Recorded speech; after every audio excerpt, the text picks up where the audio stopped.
My boyfriend got in an accident because of reckless driving and wants me to take the blame because he could lose his job, so I am dumping him. Earlier this morning we were coming back from a party in my car and my boyfriend was speeding and absolutely plowed into cars parked on the street in front of a donut shop. My car is totaled and the other two cars probably are as well. The cops showed up in record time and while we were separated he told them it was me who was driving. The donut shop apparently had video and caught the whole thing and they told him that the video seemed to show him driving but it wasn't clear so they would take his word for it. The cops then wrote me 3 tickets for speeding, losing control of a vehicle, and reckless driving. I was so in shock that I didn't even know what to say and I just signed the tickets. We got an Uber home and got in a huge fight and I was just exasperated that he would do this to me. He reminded me that if he took credit for the accident, he would lose his job and his car insurance would be unaffordable so he couldn't get to work anyway. He'd lose his job because part of his work is driving a construction truck for his uncle. He has so many points as it is hell, to lose his license and not be able to drive for work. He's on pretty thin ice with his uncle anyway so this would no doubt push him over the edge into firing him. I said well my car is gone and my rates will skyrocket. He promised he would help me buy a new car and also help with my increased insurance rates. The accident was about 6 hours ago now and I still haven't called my insurance company to report the accident. Of course,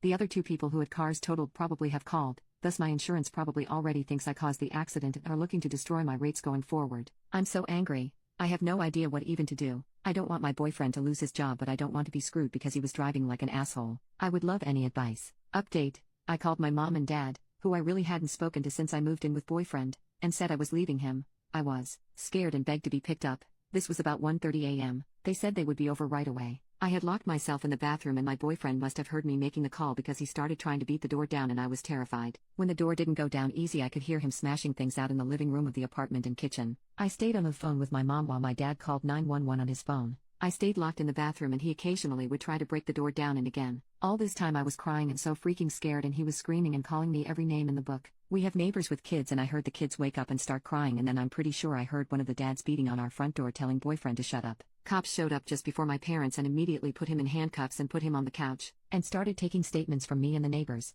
I came out of the bathroom and he looked like a raging, chained up psychopath. Everything, and I mean everything in our apartment is destroyed. Walls, plates, pictures, TV, Xbox, ironing board, chairs, my clothes were thrown over the balcony, my makeup was smashed against the wall, and stuffed animals I was given as a baby was ripped apart. I have no idea how long it was but it was crazy he did so much damage in such a short period of time. My dad and my mom showed up and my mom started bawling because she hadn't seen me in so long. My dad looked like he wanted to kill my boyfriend but with the police there he composed himself really well. We had to stay during the time the police took everyone's statement. It was clear he was going to be arrested for a ton of stuff. I started telling them what caused all this and the story from earlier in the morning. So the officer asked me to get the tickets and it turns out the officer who wrote the tickets this morning is the guy from the night incidents direct supervisor. So they are going to talk today and if need be, maybe go back to the donut place and look at the footage. Then the worst thing of all happened. My mom was standing sort of by the door as they were taking boyfriend out in handcuffs. My mom gave him a really nasty look and he said something like if she goes home with you, you'll just have another who blows her brains out. My older brother committed suicide when he was 17 and I was 10. My mom has never gotten over it, neither have I really,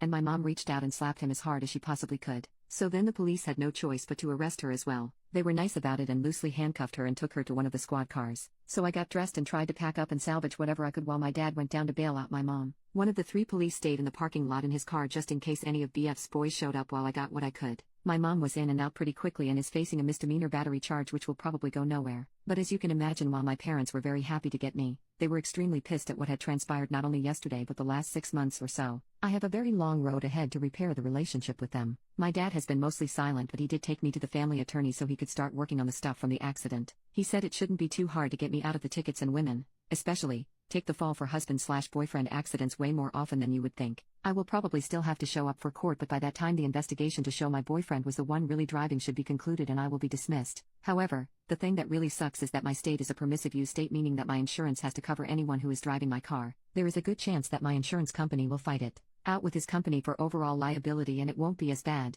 but I'm still going to take a massive hit on car insurance premiums for a long time. Another good thing is the lease to the apartment is totally in his name so I won't be responsible for any damages there, plus I didn't do anything to put holes in walls, and I can just walk away from that. This whole thing sucks so much because even after all that happened and as crazy as he was, I know I still have feelings for him that I need to get in serious therapy right away to start dealing with.